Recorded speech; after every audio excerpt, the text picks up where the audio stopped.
In this video, I'm going to cover 3 fundamental skills every F-class shooter should have, and they'll get you up and running faster than you think.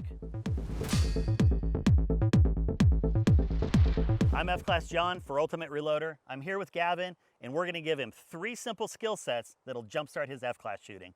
I'm excited about this because I know F-class shooting is different, right? Oh yeah, much. It's a different mentality, it's a different type of target, and I would rather work with someone like you and learn on a rapid pace than fumble around and wander around in the desert on my own. So I know we've got 3 different fundamental skill sets we're talking about here.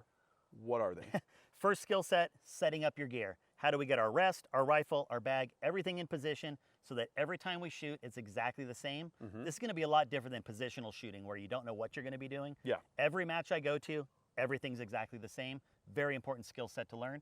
Second skill set, how do you address the gun? How do you make sure that you have a good recoiling gun that's always going to return to battery properly? Third skill set, how do I actually shoot on the target? Am I going to be holding for minutes, mils, holding in rings? I'm going to tell you how. Let's get to it. All right. Gavin, here we are. We've got a 300-yard target out there. We'll talk about the target a little bit later, but just so everybody knows, we've got a target out there. First thing we need to do is make sure that our front rest is essentially lined up with that target. If you're at a match, you're going to know what target number you are. And the idea is to square up as much as you can to that target. So I'm kind of using this as a guide to look down range. I feel pretty good about it. And what we want to do then is make sure that we get the feet down into the ground. We don't want a rest that's wobbling around or anything like that. You'll often see somebody with some kind of a dead blow hammer. And if it's hard ground, you're not necessarily going to go all the way in. Sometimes it can be a little tough. But we want to get it so that it is pretty solid in the ground there. Okay? Makes sense. So we're going to do that. All right. And now the idea is we want to have our rear bag placed approximately where the rifle is going to have the keel here and the front rest up here. So let's go ahead and did you look at the level of this front rest when you were hammering those in at all? I wasn't, because I honestly don't level off the rest. I'm going to level off my rifle. Okay, gotcha. Okay. The rifle is what I know is square. 7 PRCW? 7 PRCW. It's what the cool kids are doing. It's what the cool kids are doing. So now that we've got this in position, I'm going to move my mat a little bit. And I really try, if you look over here, Gavin, you'll see that I have the edge of my stock, so right about here, just past the back of my bag. There's a reason I do that, and that's because I don't want any chance of that rear bag or the rest dragging on the bag and causing any interruption. Okay, so that's going to be nice and set in there. Obviously, I would want to have a chamber flag in and ensure the gun is safe at this point. We are now ready to get lined up on the target and get our position down on the ground. Okay. Now that we've got the rifle basically set up, and just so you know, I've put on the trigger cam, we have it plugged in. This is not something that would be legal at an F-class match. I do have the Mirage Band on here, however, and that's going to help dissipate any of the barrel heat that's going to accumulate so that it's not being seen through the scope and obstructing my view. Very common in F-class, probably not as common in other disciplines. But other than that, this is all ready to go. I've leveled the gun, so I've moved my feet. I've gotten my scope level. You asked about that earlier. This is my one and only key to being level. I'm now going to get behind the gun, and what we're going to see here is that I can't really see the target. And so we're going to back out a little bit, and I need to make sure that I am down on target. I was lined up correctly this way, but had a little bit too much elevation, which is not a problem. That's why we have these adjustable rests. And now we're going to zoom in, and I have a very good sight picture. Here's a little tip for you. Once you are on target, a lot of people will say, great, I know that I'm on target, everything's good. One of the best things you can do now is take your gun and move it a couple times, and now look through it and see if you're still on target. So in this case, I'm going to line up on the middle target. I'm going to move this a couple times, and I am right back on that middle target. Nice. So what that tells me is that under recoil, I'm going to be tracking perfectly, I'm going to be returning to battery perfectly, and I'm going to be able to follow up on my next shots faster and more accurately. Same thing every time. Same thing every time. And that's really the key with F-class, consistency. How you lay down, how you address the gun, how you pull the trigger, everything is about consistency. So I feel really good about what we're looking at through the gun here. I think we're ready to put some rounds down range. We're going to put some rounds down range, Gavin. I want you to understand what we do on the target in terms of F-class. This is exactly what's downrange. This is a regulation 300-yard target. This is our X-ring, our 10-ring, and so on. If you go to an F-class match, you're going to hear people say, oh, I was holding right 1, right 2, right 3. And if you come from a PRS or other kind of discipline, you're probably thinking, oh, they're holding a minute Mils right. or minutes or Mils, whatever. minutes, yeah. Yeah. That's not the case. In F-class, if you hear somebody saying that, it's as simple as right 1 ring, right 2 ring, right 3 ring, and so on. And the spacing is not even, I can see there. No, it's not. So this is like a quarter minute, then it moves on, half minute and stuff like that. So yeah, so if you're looking, you're like, oh, I was holding right 1 or maybe right 1.5. That's how we think. The wind picks up, you hold more. The wind dies off, you hold less. It's fundamentally a very simple thing to do. Yep. Very hard to actually do for 20 shots. Gotcha. Gotcha. So Awesome. I'm going to get down on the gun now, Okay. just so you kind of understood what I was looking Yep. at. Now, typically, as I'm looking through this, it's going to be a little bit hard for you to identify all of the rings. There's a fair amount of mirage, and it's not always as simple as holding right 1 or right 2. Now, I can barely make out the X ring, but I'm going to be holding in a way that should still get us pretty close. Okay. So let's see what happens here. Now you'll notice every time I chamber around, my finger's off the trigger. I don't want to accidentally discharge, but I do always move the gun backward. Just, it's a thing I learned from another top shooter, and it's just one of those things that confirms my gun's ready to go. Yeah. Okay, the goal is stay on the gun, don't come off the scope. We're gonna put another round in here.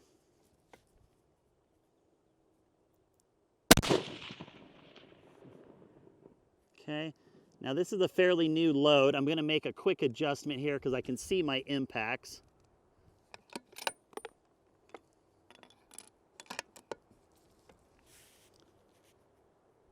We were a little low and left with these.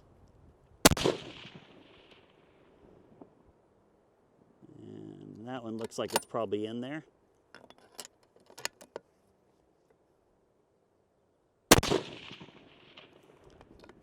And you'll notice that I'm staying on the gun as much as possible, chambering the rounds, moving the gun forward and back, and then taking the shots. And that's it. Okay, you're behind the gun. Are you feeling good? Yeah, Good. I've been working, so left hand on the joystick. Left hand on the joystick. Yep, okay, I can see what's going on here. Make sure you're comfortable with your legs, your back. Yep. Everything is nice and in position because you're going to want to stay that way. Yep. Should I do some dry firing here? Yeah, definitely. You want to make sure you get used to that trigger. It's about a 4-ounce trigger. I like it. And I'm pulling the rifle back into my shoulder a bit because I don't want this trigger cam to hit me. Okay. And I'm just looking for that reticle to stay nice and steady and to know exactly when the trigger's going to break. And then make sure that you can't push the gun forward right now. There needs to, it needs to be tight. Okay. It's into the front stop. Okay, perfect. I've got a little bit of a cheek weld. What are you running for a cheek weld? Yeah, I've got, fairly decent pressure on the cheek weld. It's not like smashing it down, but I'm going to have good solid pressure on it. And are you putting your thumb on the right side like a PRS shooter would then? I typically try to keep it up out of the way. I don't necessarily hold it in a pistol grip position, but yeah, it's going to be up there. I think I'm ready to try this. All right. So I'm going to hold dead center. Okay. You like that? Yeah, I think at this point, let's just see what we can do for some grouping with you, consistency. A little bit less about how we're holding target right now.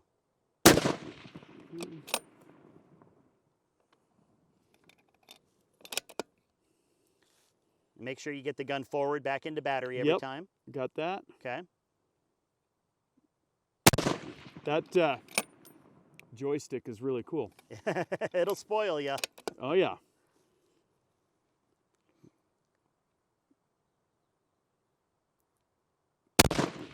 And so whatever your pattern is going to be, everybody's got a little bit different. Biggest thing is making sure that you're ensuring the gun's back in battery, the shoulder stock, the cheek weld, everything is the way it was the last time. Okay. So you are chambering around, and then you're doing this with your hand off the trigger. Correct. Right, to get it settled back into confirming your tracking, blah, blah, blah, all that. Yep. Okay. So that was 5 shots, I believe. Yep. Okay, Gavin, we got you back behind the gun. We're going to make this a little challenging. I've got my gun set to what should be what we call a no wind 0, Okay. meaning if it was dead calm, it would be hitting dead center. Yep. Now that we have some wind, we're going to see if you can make some educated guesses on the holds to get rounds in the center. Yes. And we put up a makeshift wind flag. There it is. So we've got some left to right going on. There's definitely some left to right. Okay. Let me get... So I'm going to shoot the right target now. Okay. And so do you want to give me a call on what you think for... And I can't really see the... I can see the black dot, but I can't really see the other rings very well here. And so what you're going to want to do then, so this is one instance where I use the subtensions. Okay. So if you can't see the rings, this is another great trick. If you can't see the rings out to the left, okay, what we might want to do is take the first subtension to the right and put that on the edge of black left. Okay. Do you see it? Yep. So I am basically 1 to the left of the black almost. Correct. Yeah. So when the wind's picking up, I think that's a pretty good hold. Yep. Right now, you could probably just hold on the edge of black, and I think you're good. Edge of black? Okay, I'll try that. Holding back into the shoulder, working on being consistent here. Okay. And now we have a little bit of right to left out there with that flag. Okay. And it's kind of tailing off a little bit. Now we're back to a left to right with that flag. And this is very unscientific. We've got 2 canyons between us and that target. I'd probably say hold that left edge of black again, if not a little bit more. And now it's picking up. I'd probably go 1 subtension onto the left. Yep, I'm doing it. So let's go ahead and hit that one. Okay. And we still have a pretty decent wind going. I'd probably take that same hold again. Okay, we're way high now. Are we? Yeah. I don't know what happened to our dial, but we'll at least take a look at what our windage is able to do. And it's kind of nice. I can see it up there actually. Okay. The wind is very variable. Yeah, and there could be some elevation out there.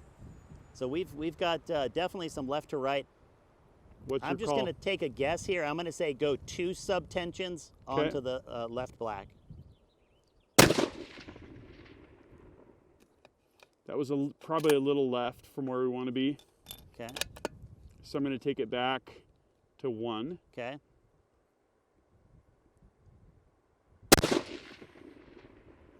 Very interesting. All right, well, that's 5 shots. How do you think we did? The wind, we're very wide on our windage on the target. Yeah. Why don't we go see what it actually looks like? Yeah, this is tough. It's tough with no feedback. It's tough with no proper wind flags. Yeah. It's kind of howling out there right now. It's moving. Yeah. I mean, this is a good solid 12 to 15 gust. Let's go see what's happening. All right. Okay, John, what's the damage? Well, it's not too bad. You know, I came up here without any loaded ammo. We threw together some stuff with components you have that I felt pretty confident about. And I have to say, I think we did a pretty good job. My group, after I got kind of my basic sighters in, was about a minute edge to edge. And then we had you shoot. The wind had changed directions, but overall your group is sitting right about a minute as well. And then you shot another 5 rounds. And I think what's really interesting about this particular one, if we look at it, is that you were only holding along 1 elevation. And that's a really big thing about F-Class. You want a load that makes it so that you can just move for the wind and nothing else. Gotcha. And I think this really shows, 1, the power of having a load that will let you hold horizontal, and 2, it shows you just how much wind there is even at 300 yards. Because you were only holding from about here to here when I was having you move. Yep. And yet you had about 2 minutes of wind. Only 1 shot, I believe, was out here. Yeah, yeah. At the left 2, I guess that would be, it would be like 1, 2, 3? Yeah, left 3. Yeah, left 3. But remember, we couldn't really see this ring, so we were using a sub-tension hold that was equivalent to about that left. So yeah, so I think that actually turned out pretty good. So here's my challenge for you. Why don't we set up a time when we can head to a real F-class range, throw up a shot marker, get down on the ground, and really have some fun. I absolutely love that idea. Okay. Well, you set up the time in the range. I'll make time to come up. Thank you very much for the instruction, buddy. Hey, my pleasure, man. That's Do you feel like those 3 skill sets are going to get you up and running? Oh, absolutely. And here's the thing.